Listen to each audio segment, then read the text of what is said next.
Gimana guys puasa kalian hari ini? Pada lancar kan? Lancar dong pastinya ya. Pada kesempatan yang sangat membahayakan channel ini, saya akan merangkum sebuah film sikut-sikutan yang berjudul Tong De Fun Kau atau Pendekar Pedang Patah. Film ini dirilis pada tahun 2017 dan dibintai oleh petarung Muay Thai terkenal yaitu Buakaw Ben Khmer. Jadi di film ini yang saya akan bawakan di bulan puasa ini mengisahkan seorang pria ahli bela diri yang tak tertandingi setelah berlatih keras. Ia pun menggunakan keahliannya demi kebaikan, melindungi warga dari para penjajah. Gimana kisah selanjutnya? Mari kita simak alur ceritanya.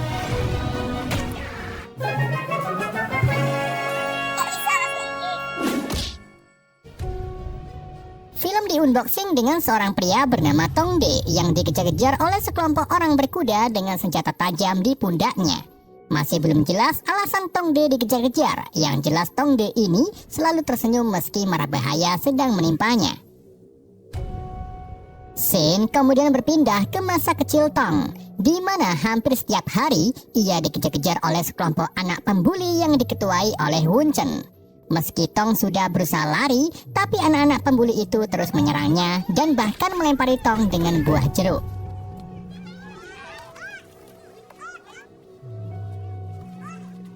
Setelah mendapatkan pembulian, Tong pergi ke perguruan bela diri Muay Thai di desanya. Pada masa itu, namanya bukan Muay Thai, tapi Muay Boran. Kebetulan pelatih perguruan itu adalah paman Tong sendiri. Dengan percaya diri, Tong meminta pamannya untuk mengajarinya bela diri. Tapi sang paman menolaknya karena memang pada saat itu anak kecil tidak boleh berlatih bela diri, takut disalahgunakan. Ketika Tong terus-terusan memohon, ayah Tong bernama Ayah tiba-tiba datang. Dia terlihat tidak suka Tong berlatih bela diri dan malah membawa Tong ke seorang biksu bersama ibunya.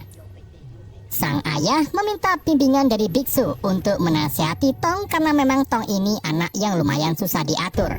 Tapi Tong menegaskan kalau dirinya ingin sekali belajar bela diri agar menjadi kuat sehingga bisa membela dirinya saat dibuli. Mendengar hal itu, si biksu pun membela Tong. Ia memberitahu ayah bahwa Tong ini sebenarnya memiliki bakat menjadi seorang petarung. Namun, si biksu memberi pesan kepada Tong, yaitu jika kamu belajar bela diri, maka gunakanlah ilmu yang kamu dapat untuk kebajikan, bukan untuk menyakiti. Setelah diberi restu oleh orang tuanya, Tong keluar dari kuil untuk bermain. Namun ternyata di depan sudah ada Hun Chen dan teman-temannya yang secara langsung melempari Tong dengan buah jeruk. Karena terus-terusan dibully, Tong pun akhirnya memutuskan untuk melatih dirinya sendiri. Ia menggantung puluhan jeruk sebagai objek latihannya dalam memukul, menghindar, dan menendang.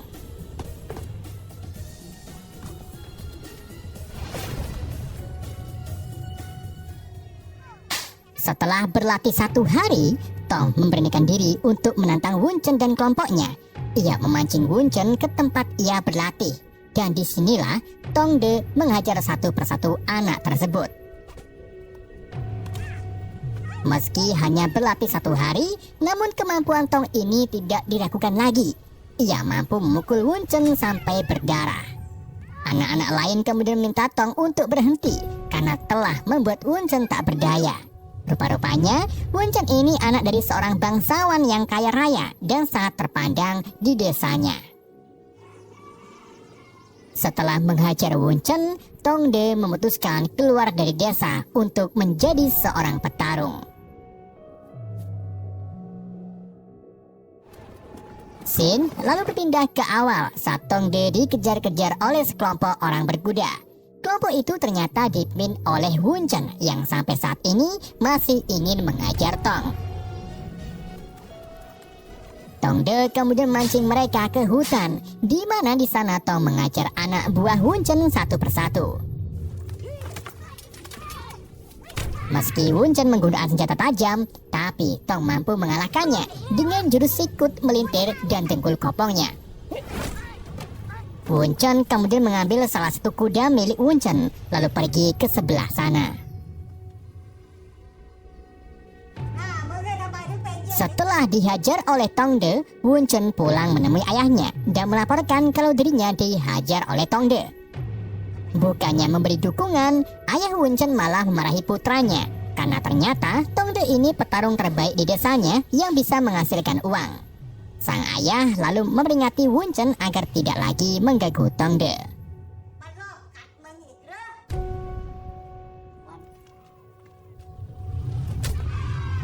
Di tempat lain, Tongde mendatangi tarung kebon yang diadakan oleh warga. Rupa-rupanya, hampir setiap desa zaman dulu di Thailand, para warganya sering mengadakan tarung bebas untuk berjudi dan bersenang-senang.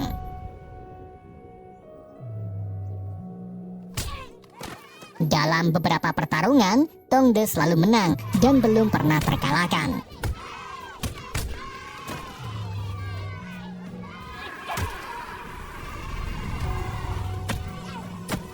Namun pada suatu hari saat Tongde memenangkan pertarungan, ia ditantang oleh seorang pria bernama Kru Hao yang sengaja jauh-jauh datang ke desa ini untuk bertarung melawan Tongde. Sebelum pertarungan, Kru membuat gerakan salam yang membuat Tongde merasa aneh. Hal itu tentu saja wajar, karena selama Tongde berlatih, ia tidak pernah dilatih tentang teknik-teknik dasar bela diri khas Muay Baron. Kok Baron sih? Boran. Di dalam pertarungan, Tongde dihajar habis-habisan karena semua serangan Tongde dapat dibaca oleh Kru Hao.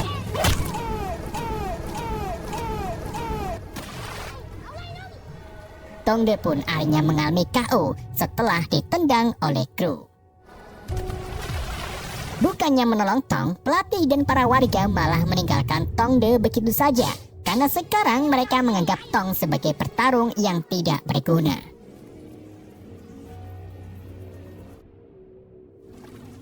Beberapa saat setelah para warga pergi, Tongde diselamatkan oleh seorang gembel pemabuk.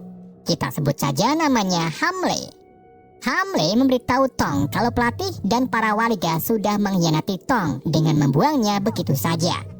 Hamle lalu menasihati Tong, ia menyuruh Tong untuk berlatih ke semua perguruan, sehingga nantinya Tongde memiliki semua teknik dasar Muay yang ada di setiap perguruan. Jadi pada saat itu, perguruan Muay Boran sangat banyak dan memiliki teknik-teknik dasar yang berbeda. Tongde akhirnya sadar bahwa ilmu yang ia pelajari masih dangkal.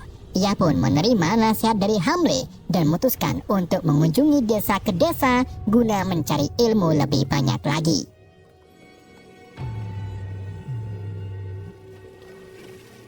Setelah menempuh jarak yang lumayan tidak jauh, sampailah Tong di sebuah desa yang memiliki perguruan seni bela diri.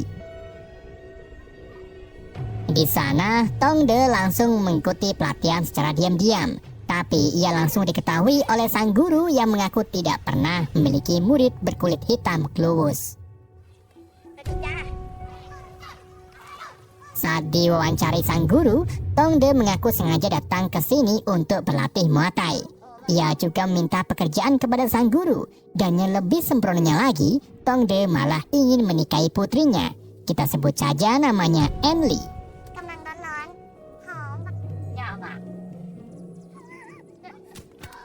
Di hari berikutnya, Tongde mulai berlatih Muay Thai bersama murid lainnya. Dalam pelatihan tersebut, sang guru mengetes keterampilan Tong dengan menyuruhnya bertarung melawan salah satu murid paling tangguh bernama Ahmasa. Dalam pertarungan itu, Tongde mampu menjatuhkan Ahmasa dengan waktu yang singkat. Namun saat Tongde lengah, Ahmasa secara tiba-tiba menyerang Tongde dari belakang. Dan dari sinilah sang guru mengatakan kata-kata mutiara kepada Tong, yaitu, nah ingat, buatlah lawanmu pingsan, karena lawanmu tidak akan pernah mengasihimu. Ingat itu. Cuk. Ketika Tong melanjutkan pertarungannya, salah satu teman Wen Chen yang kebetulan sekali sedang membeli lembuk pepes di desa itu tak sengaja melihat Tong. Ia pun segera pulang ke desanya untuk memberitahu Wen Chen. Keesokan harinya, Wen Chen dan rombongannya datang. Kali ini Wen Chen membawa seorang pengawal yang ahli dalam teknik pedang. Kita sebut saja namanya itu He. Wen Chen dan He memberitahu guru bela diri bahwa mereka sedang mencari seorang pria berkulit hitam bernama Tongde. Di sini sang guru menolak memberitahu keberadaan Tongde dan malah menantang He. He pun melemparkan ancaman kepada sang guru. Jika sang guru macam-macam, maka ia akan membakar desanya. Gak cuma itu, Wunchen juga ingin menikahi putri sang guru secara paksa. Saat suasana tegang, Tongde datang sambil ditemani Enli. Ia memutuskan untuk menyerahkan diri dan minta Ahmasa untuk menjaga Enli. Ketika Wunchen membawa Tong pergi, tiba-tiba He menyuruh anak buahnya untuk membakar semua rumah di desa. Hal itu pun membuat para murid bela diri melakukan perlawanan. Begitu pula dengan Tongde. Ia mengajar Wunchen. Setelah itu ia mengajar anak buah He. Di tengah kericuhan, He berusaha membunuh Tong. Namun sebelum itu terjadi, Tongde berhasil mengalahkan He dengan memukul kepalanya menggunakan kayu. Karena Tongde dan murid bela diri lainnya sangat tangguh, He, Wunchen dan anak buahnya pun memilih untuk mundur. Setelah situasi kembali normal, Tongde memutuskan untuk berpamitan kepada sang guru. Tongde menyadari bahwa jika dirinya tinggal lebih lama di sini, maka seluruh penduduk akan berada dalam bahaya.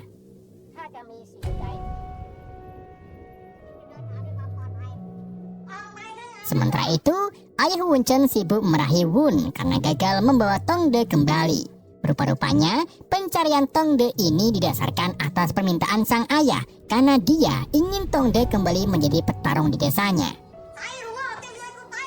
Setelah dimarahi, Wunchen dan He berniat menghajar orang-orang yang sudah membantu Tongde kabur.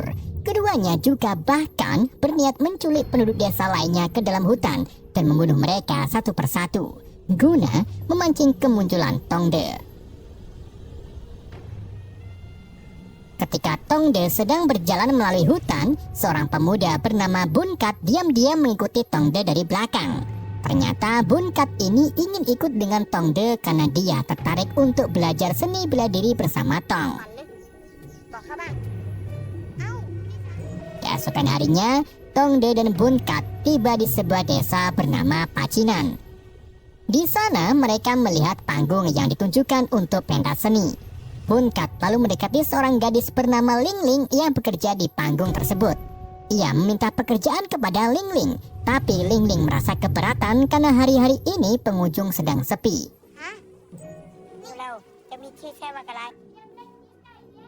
Ling Ling kemudian memperkenalkan Tongde dan Bunkat kepada ayahnya dan memberitahu bahwa mereka membutuhkan pekerjaan. Awalnya, ayah Ling menolak karena penghasilan sedang menurun.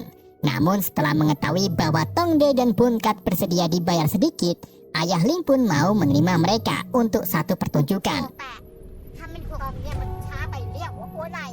Malam harinya, Tongde dan ayah Ling Ling mulai melakukan pertunjukan akrobatik dengan disaksikan banyak warga.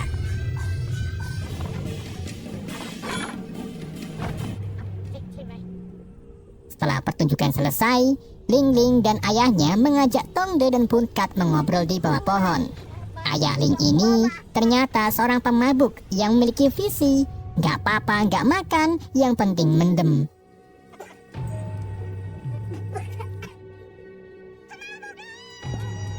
Di keesokan paginya saat Bunkat bangun dari tidurnya, ia menemukan bahwa Tongde sudah pergi ke hutan. Pada saat yang sama, Wunchen dan pasukannya mulai menjalankan rencananya, yaitu meneror penduduk dan menyerang rombongan kereta kuda yang kebetulan sedang melintas di tengah hutan. Kereta kuda itu ditumpangi oleh seorang gadis pemberani bernama Lim Yung yang belum tentu terbukti kegadisannya. Tongde yang kebetulan sekali sedang ngarit di hutan langsung membantu Lim Yung dan bertarung melawan pasukan Wunchen.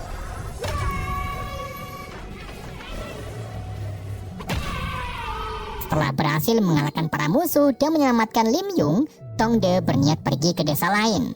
Namun sebelum itu, Lim Yung memberikan cincin emas dan kereta kuda sebagai ucapan terima kasih kepada Tongde karena telah menyelamatkannya.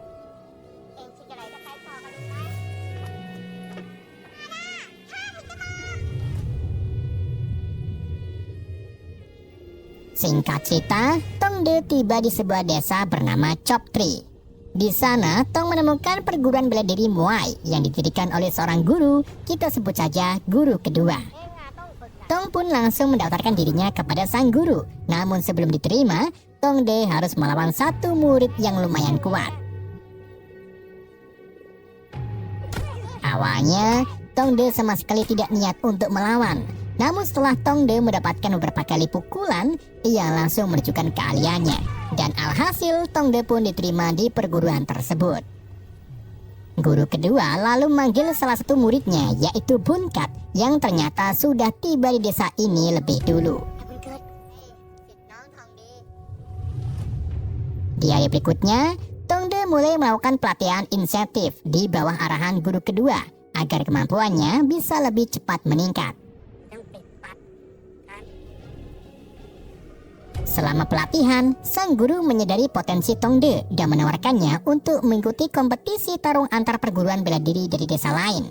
Tong De pun menerimanya dan berlatih keras setiap hari untuk menangkan pertarungan dan memberikan kebanggaan bagi perguruan yang telah menampungnya.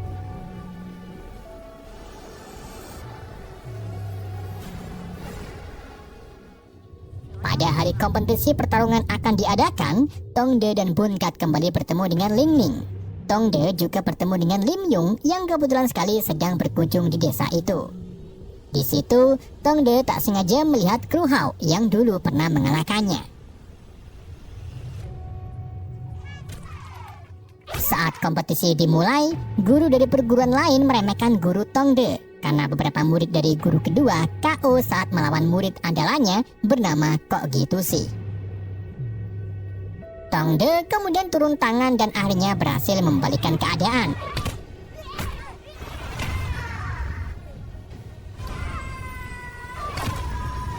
Gak cuma itu, Tong juga berhasil mempermalukan musuhnya dengan mengalahkan guru mereka.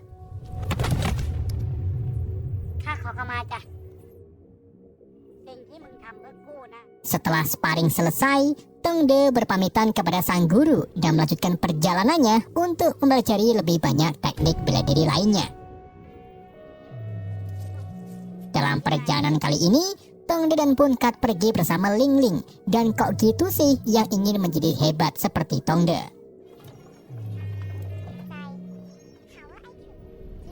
Sesampainya di desa ketiga, Tong De dan yang lainnya bertemu dengan seorang master pedang yang pemabuk. Tong De, Ling Ling, Bun Kat, dan Kok Gitu mulai belajar dengan laki tua itu dan memberinya beberapa botol alkohol sebagai pembayaran. Keempatnya berlatih sangat keras setiap hari untuk menguasai teknik pedang dan senjata lainnya. Singkat cerita, setelah menjalani pelatihan insentif, Tong De dan yang lainnya berhasil menguasai keterampilan menggunakan pedang dan menerima senjata sebagai hadiah dari pria tua tersebut.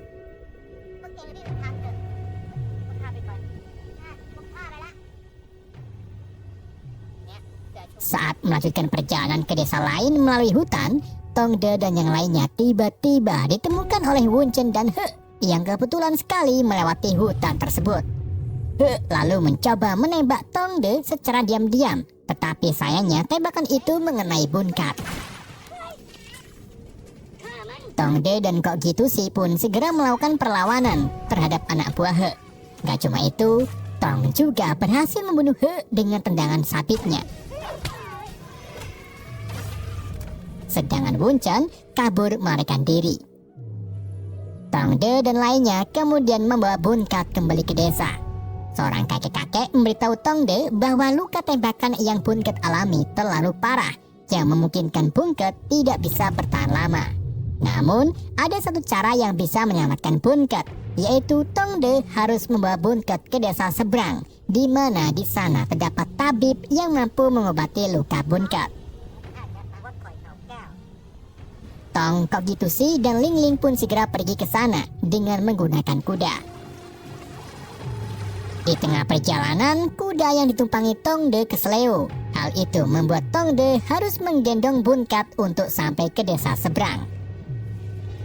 Sesampainya di desa, Tong meminta salah satu warga untuk memberikan kudanya. Ia juga memberikan cincin emas pemberian Lim Yung sebagai alat pembayaran. Akan tapi warga itu menolak dan melempar cincinnya. Tong pun menjadi marah dan mengamuk di tengah desa. Sampai akhirnya datanglah seorang pria baik hati bernama Ruweang yang menyarankan Tong untuk membawa Bunket ke biksu setempat. Sesampainya di kuil, Bunket langsung mendapatkan perawatan dari seorang biksu, yang mana biksu itulah tabib yang dimaksud. Tongde lalu berterima kasih kepada Ruweang karena telah membantunya. Sebelum pergi, Ruweang memberikan cincin emas milik Tongde yang ia temukan saat Tongde sedang mengamuk.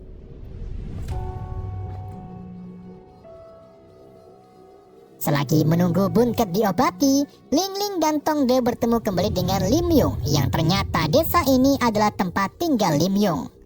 Lim Yung lalu mengajak Tongde jalan-jalan di mana Tongde ingin sekali menyatakan cintanya yang sudah lama terpendam.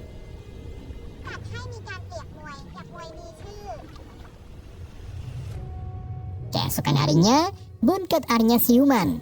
Ia sangat berterima kasih kepada Tong yang telah berusaha susah payah menyelamatkannya. Pada hari itu juga, para warga berkumpul untuk mendengarkan seorang pegawai kerajaan yang mengumumkan bahwa raja akan mengadakan kompetisi pertarungan. Di sana, Tongde bertemu kembali dengan Kru Hao yang ternyata ayah Lim Yung. Kru Hao yang pernah mengalahkan Tong menantang Tong kembali dalam pertarungan kali ini. Tong pun menerimanya dan akan membuktikan bahwa semua ilmu yang dipelajarinya selama ini bisa mengalahkan Kru Hao.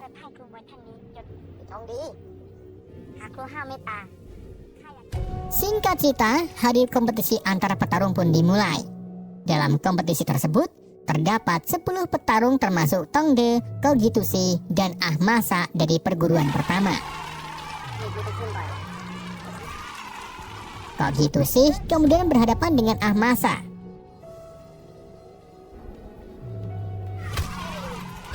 Di dalam pertarungannya, Ahmasa mampu menandingi Kogitusi. Namun Kogitusi yang tidak mempelajari satu bela diri saja berhasil membalikan keadaan dan mengalahkan Ahmasa.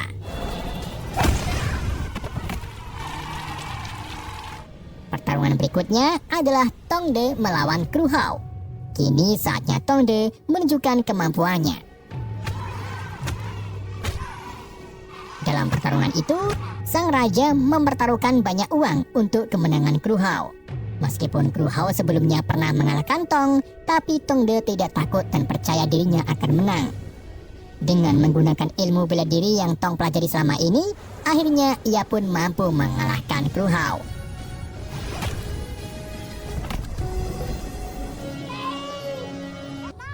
Setelah pertarungan usai, raja tampak terkesan dengan kemampuan Tongde karena telah berhasil mengalahkan petarung andalannya. Sang raja lalu memberi Tongde satu lawan lagi, tapi lagi-lagi Tongde mampu mengalahkannya.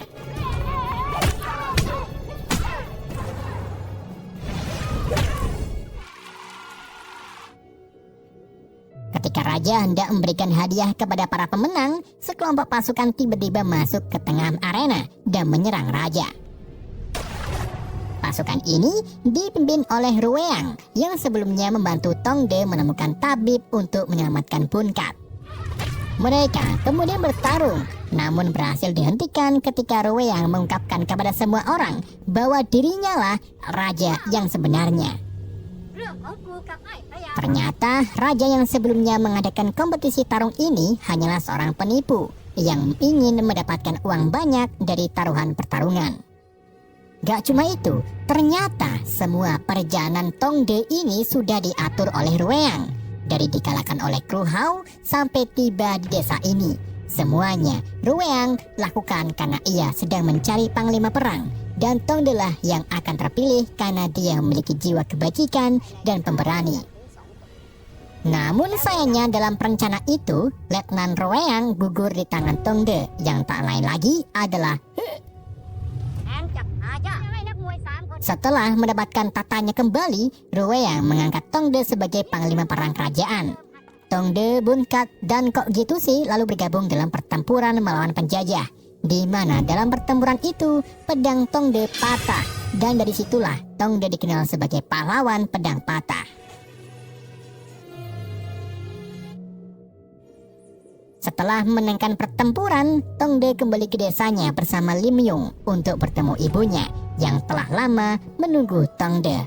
Dan film pun berakhir. Oke guys, itulah alur cerita film Tongde Fun Kao. Semoga kalian terhibur dengan alur cerita yang saya bawakan. Mohon maaf jika ada kesalahan dalam penyampaiannya. Pesan yang tidak bisa kita ambil dari film ini, cepat-cepatlah pergi ketika melihat temanmu meremas mie instan saat sedang puasa. Sekian dari YND, sampai jumpa di video berikutnya.